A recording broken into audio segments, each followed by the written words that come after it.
نواصل في ترجمة كتاب مدرسي للفرنسية. الكتاب المدرسي عنده اسم، هو المانيوال. كتاب مدرسي يسموه المانيوال، عنده اسم اسمه المانيوال، لو مانيوال سكولير، كتاب المدرسي.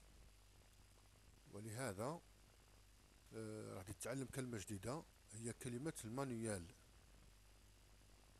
كلمة المانيوال، مانيوال معناتها كتاب مدرسي.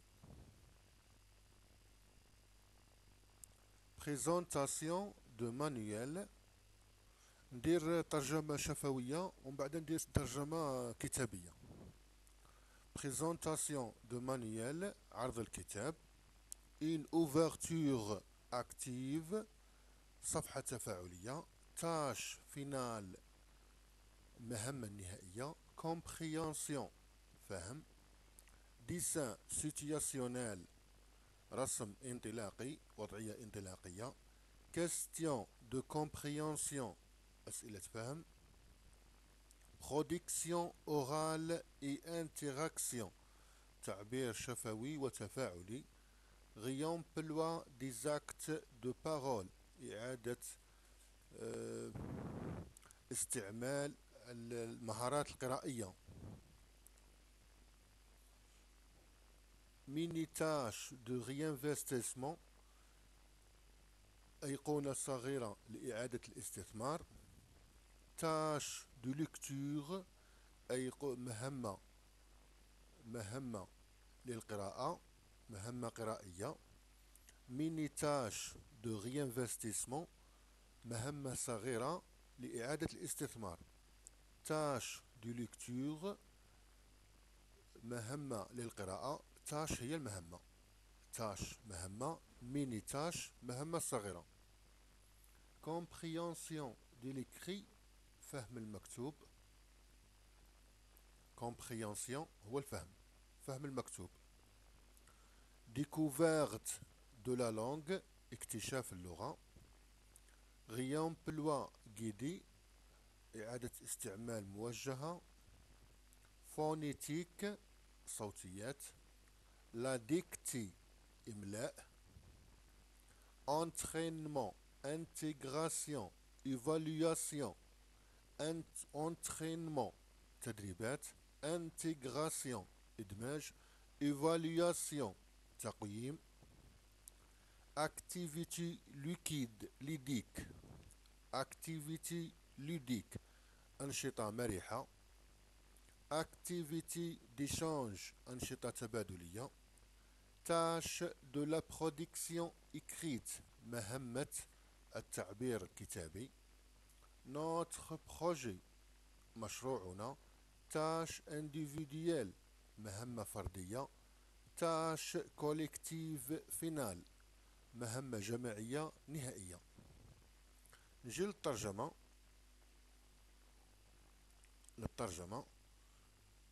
كما قلنا أن المانيوال كتاب مدرسي ينقسم إلى 4 مشاريع، وكل مشروع يتكون من الفقرات التي كنا نقرأها. وكما قلنا لقد كان هناك ترجمة شفوية. نأتي للترجمة الكتابية. المانيوال هو الكتاب، فيه 4 مشاريع، وكل مشروع يتكون من: نعرض الكتاب، مقدمة تنشيطية، المهمة النهائية. هنا في الصفحة هذه تلقى الصفحة فيها رسمة على المقطع وش فيه، على البروجي وش فيه. بروجي 1، بتيت غازيل ان فنك، بوفغ بتيت غازيل وان فنك، سيت ان فغي فنك. اذا الغزالة والفنك، المقطع الاول غزالة والمقطع الثاني فنك، دايرينهم في صورة واحدة.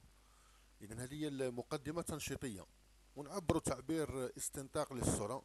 نسألوا التلميذ هنايا وش يجاوب هنايا. اذا هنايا نبداو بشوية. في هذه الصورة وش كاين؟ مقدمة تنشيطية وفيها المهمة النهائية في آخر الصورة، في آخر الصورة هذه، في آخر الصفحة تجد المهمة النهائية لا تاش فينال.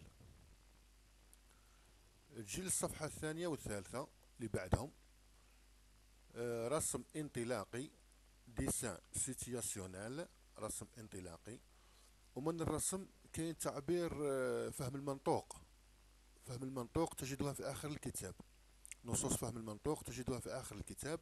ثم تسأل أسئلة الفهم compréhension de l'écrit. تعبير شفوي compréhension question de compréhension، أسئلة الفهم هنا compréhension فهم. ميني تاش دو réinvestissement، أيقونة لإعادة الاستثمار، مهمة لإعادة الاستثمار.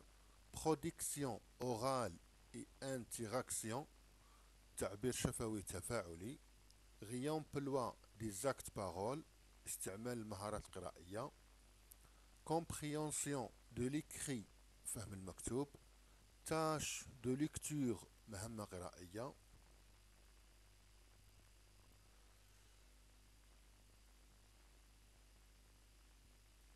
هنا découverte de la langue، اكتشاف اللغة.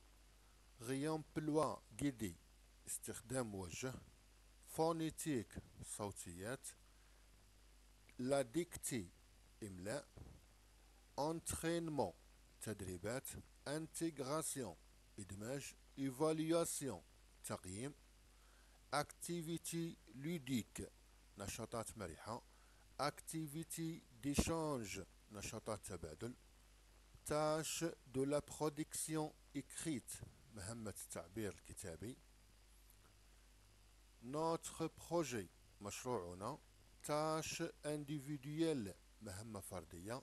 tâche collective finale، جماعية نهائية. هذا ما أردت قوله في هذه الصفحة، في هذه الصفحة 8 والصفحة 9.